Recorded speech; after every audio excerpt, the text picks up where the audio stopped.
Alors bien sûr, les enseignants, quand on les questionne, tout de suite ils parlent des moyens et des conditions dans lesquelles ils se trouvent, de leurs effectifs. C'est vrai que dans certains pays, en Italie par exemple, quand on accueille un enfant en situation de handicap, on divise l'effectif par deux.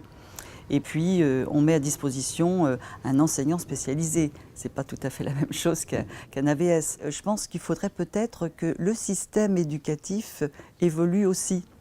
Parce qu'il y a des pratiques là qui ne sont pas compatibles avec l'inclusion.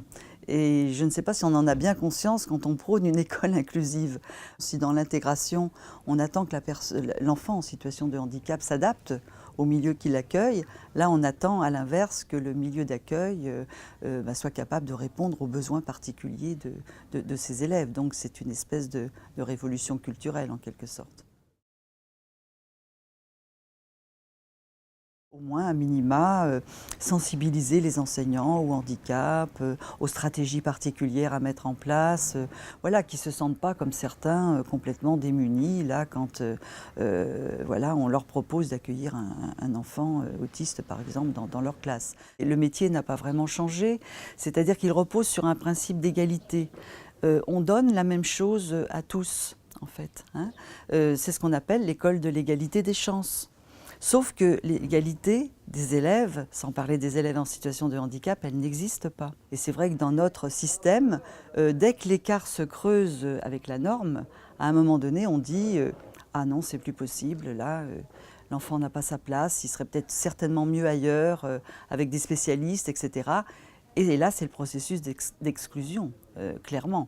Et ce qu'il faudrait surtout demander aux enseignants, mais là c'est les autorités de tutelle, c'est un projet, presque un projet politique, c'est la pratique d'une pédagogie qu'on qualifie de différenciée. Hein, c'est-à-dire, et puis passer de l'égalité à l'équité, c'est pas la même chose. Hein, une éducation qui repose sur l'équité, c'est une éducation qui tient compte des différences, qui prend en compte les différences. Et là, ça serait effectivement un mode de fonctionnement favorable à l'inclusion.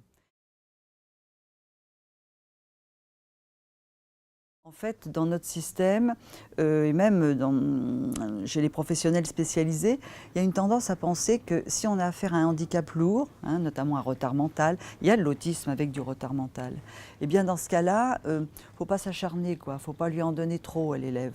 Et on va avoir tendance à tout revoir à la baisse, quoi. Dans le champ de l'autisme, on a l'habitude de dire que l'aspect quantitatif est très important. Hein, ces enfants, ils ont des difficultés à se repérer, à comprendre le monde dans lequel ils sont.